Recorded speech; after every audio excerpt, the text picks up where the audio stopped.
partie témoignage où il y a deux personnes, donc j'appelle Sarah, qui ont des témoignages de 5 minutes chacune avant qu'on laisse la conclusion à Philippe Lyotard. Donc Sarah qui va nous parler d'une expérience personnelle. Merci Sarah. Bonjour à tous, bonjour mesdames, messieurs. Je vais vous raconter mon parcours. Je suis la 3e enfant de mes parents, qui sont tous les deux éducateurs spécialisés. J'ai 2 frères aînés. Je ne m'en souviens pas de mes 2 ans. Mes parents ont remarqué des différences de parole et de langage. J'ai donc, dès 3 ans, commencé l'orthophonie. À l'école, j'avais beaucoup de mal à suivre les autres. La maîtresse me mettait souvent au coin. Je me souviens d'écrire mon prénom et mon nom à l'envers. Et une grosse croix rouge, je ne comprenais pas pourquoi. Au CP, la catastrophe. J'ai refait un autre CP, sans succès. Je parlais très mal, les autres enfants ne me comprenaient pas, se moquaient et même me traitaient de débile. Je refermais sur moi-même, après avoir une enfance très joyeuse. Seuls mes parents et mes frères me comprenaient quand je m'exprimais. En CE1, je n'allais à l'école que l'après-midi, et le matin, ma mère me prenait le relais pour le calcul et la lecture. À 8 ans, après une cure de traumatisme, j'ai changé d'orthophoniste. Elle était une spécialiste de la rééducation, logico-thématique. Elle connaissait bien les troubles de la dysphasie. Elle a mis pour la première fois un nom sur mes difficultés, m'a aidé jusqu'à mes 21 ans. Elle a aidé aussi mes parents, qui sur les conseils d'éducation nationale ont décidé, à partir de mes 9 ans, de me faire l'école à la maison. Mes parents ont choisi de ne plus suivre les programmes et de me faire travailler à partir de ce que j'aimais. Malgré mes difficultés, j'avais envie d'apprendre. Je faisais des exposés, des recherches, des jeux, des cuisines, des courses, du sport, du dessin, l'histoire, des sciences et de la géographie. Je m'ouvrais à la culture et aux arts. Et j'ai aussi géré mon poulailler.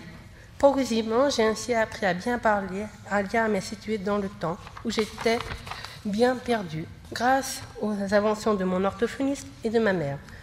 Mes frères m'ont beaucoup soutenu, même s'ils étaient un jaloux certains moments de mon statut, du temps que mes parents me consacraient. Je faisais du cheval toute la semaine où je rencontrais ainsi d'autres enfants de mon âge. C'est cela qui me manquait le plus. J'ai toujours eu du mal à me faire des amis de mon âge.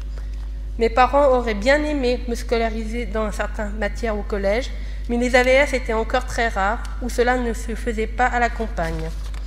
Comme j'aimais beaucoup les animaux, j'ai suivi dès 15 ans des cours privés par correspondance, assistance vétérinaire. Cela m'a donné la possibilité de faire un stage de toilettage canin. J'ai ainsi découvert un métier à ma portée. Grâce à la mission locale, je me suis formée dans une école de toilettage à Lyon. Et j'ai bien découvert le métier, obtenu un diplôme, appris aussi à me déplacer seule en ville. Je ne me sentais pas encore suffisamment formée, j'ai donc fait différents stages chez des toiletteurs qui voulaient bien m'accepter. Je me suis aperçue que ce serait difficile d'avoir un salon de toilettage seul, je ne trouvais pas d'employeur. Je faisais à ce moment-là la conduite accompagnée. J'ai travaillé dur pour obtenir mon code, là encore soutenu par mes parents, qui ont su trouver des création pour que je comprenne, car c'était très difficile pour moi. J'ai ensuite parcouru plus de 20 000 km avec mon père. Mes efforts ont payé. J'ai eu mon permis du premier coup, comme belle victoire pour moi. Grâce à cela, et pour continuer à me former, j'ai commencé d'aller chez des voisins, chez des amis, toiletter leurs chiens. Je me suis équipée en matériel et par le bouche à oreille, j'ai eu 2 ans plus de clients. Lors d'un voyage, j'ai fait garder ma petite chienne dans une famille d'accueil. Cela m'a donné l'idée de développer cette activité et de garder familiale.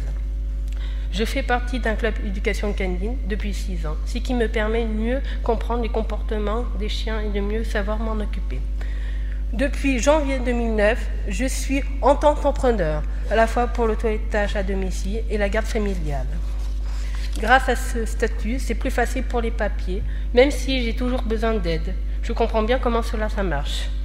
Et je suis fière de mon activité, de réussir malgré mon handicap, être respectée, reconnue, appréciée pour mon travail. Conclusion, je rappelle qu'il est très important d'être soutenu, valorisé quand on a des difficultés. On a besoin d'un regard très positif pour avancer.